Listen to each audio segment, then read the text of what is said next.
बिस्मिल्लाह अस्सलाम वालेकुम dear students. उम्मीद है कि आप सब खैरियत से होंगे। तो ये आज के केमिस्ट्री में टॉपिक है हमारा परसेंटेज कंपोजिशन।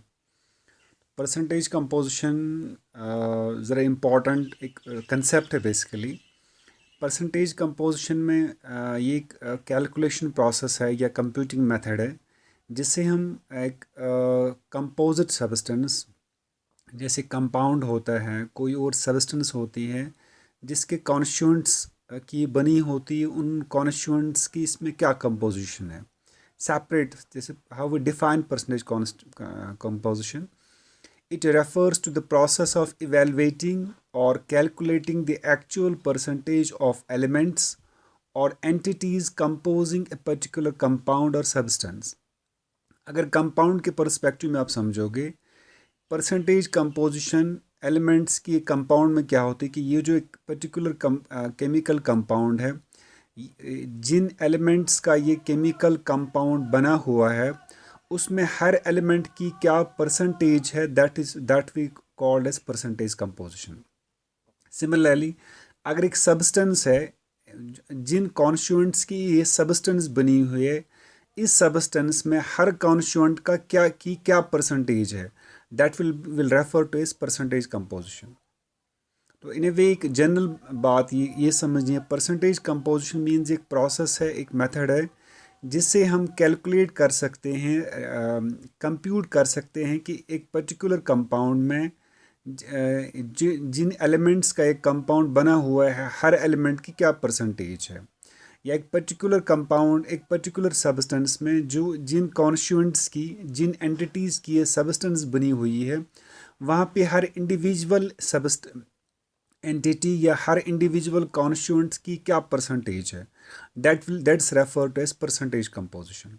गोया जो एक सब्सटेंस या एक केमिकल कंपाउंड या एक मिक्सचर जिन कॉन्स्टिट्यूएंट्स का, जिन इंडिविजुअल कंपोनेंट्स का बना हुआ होता है, उन उसमें हर एक कंपोनेंट की क्या परसेंटेज है, that's refer to as percentage composition. या अगर आप सोल्यूशन के हवाले से देखोगे, चूँकि एक सोल्यूशन में कम से कम दो कॉन्स्टिट्यूएंट्स होते हैं जिसको हम बोलते हैं कंपोनेंट्स ऑफ ए सोल्यूशन, से सोल्यूट एंड सॉल्वेंट। तो उस सोल्यूशन में एक सॉल्वेंट की क्या परसेंटेज है, उसका कंपोनेंट की कितनी परसेंटेज है, वो उसकी होगी परसेंटेज कंपोजिशन। सिमिलरली एक सोल्यूशन में सोल्यूट की क्या परसेंटेज है, वो होगी उसकी परसेंटेज कंपोजिशन।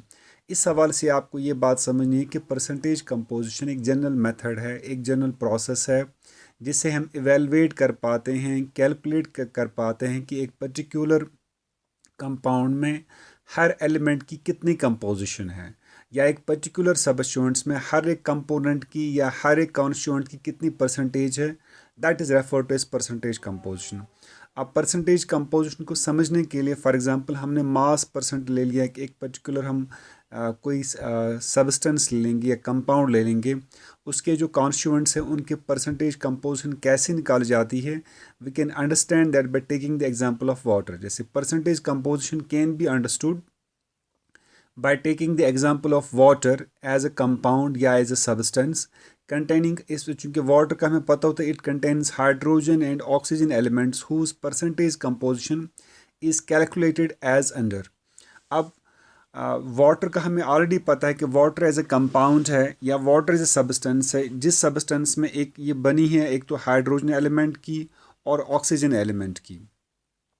तो इन दो एलिमेंट्स की परसेंटेज कंपोजिशन निकालने के लिए क्या तरीका है, तो जनरल फार्मूला पहले ये है कि mass percentage of an element, किसी भी कंपाउंड में एक किसी भी कंपाउंड में एक एलिमेंट की मास परसेंटेज या परसेंटेज कंपोजिशन निकालने के लिए जनरल फार्मूला क्या है, mass percentage of an element is equal to mass of the element in the compound divided by molar mass of the compound into 100। तो सिमिलरली अब चूँकि since molar mass of water that's equal to 18.02 grams, therefore हम mass percentage of hydrogen element कैसे निकालेंगे, mass percentage of hydrogen element is equal to, अब चूंकि mass of element in the compound, इसमें चूंकि हाइड्रोजन एलिमेंट का मास पता है 1.008 है, लेकिन है कितने, टोटल 2 आइटम्स हैं।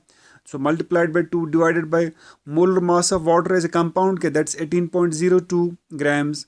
तो इंटू 100, तो वहाँ पे निकल आता है mass percentage of hydrogen element in water equals to 11.18%।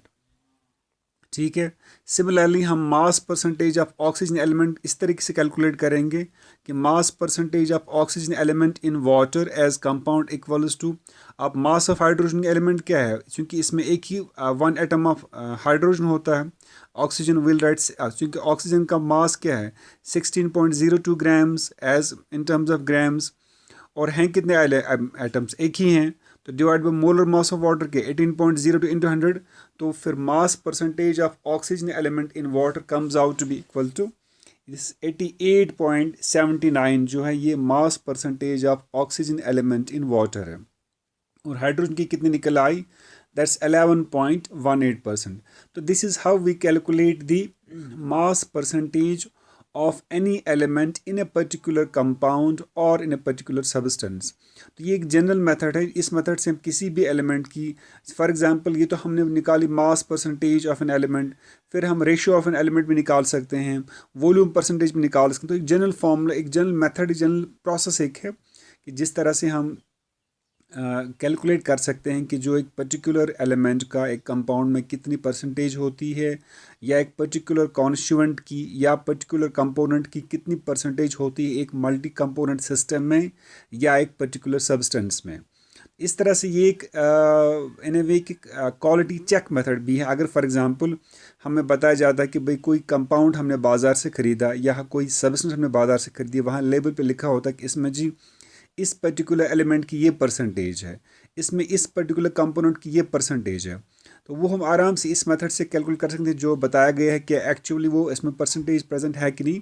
So it's both a qualitative check as well as a quantitative method for evaluating the percentage of a particular element in a compound और percentage of a particular component in a multi component system, जैसे solutions होते हैं, mixtures होते हैं, या multi component systems होते हैं। This is how we evaluate the percentage composition of a particular element और a particular component in a multi component system। तो ये लेक्चर, इसके साथ जो बाकी और हमारे लेक्चर्स हैं वो सारे रेफ़र करते हैं, जो हम जैसे आपने एक नाम सुना सोल्यूशन चैप्टर का, जो आपको 12th में पढ़ता है, लेकिन पढ़ना है इंशाल्लाह। लेकिन 11th में भी डिफरेंट टर्म्स हैं, डिफरेंट कैलकुलेटिंग मेथड्स हैं, जिससे हम कैलकुलेट कर पाते हैं कि मल्टी कंपोनेंट सिस्टम में एक पर्टिकुलर कंपोनेंट का क्या रेशियो है, क्या परसेंटेज है, या एक पर्टिकुलर कंपाउंड में डिफरेंट एलिमेंट्स की क्या परसेंटेज है। तो वो टर्म्स हम इन सब्सिक्वेंट लेक्चर्स में इंशाल्लाह कैलकुलेट करेंगे। उसके बाद then we can switch over to next chapter.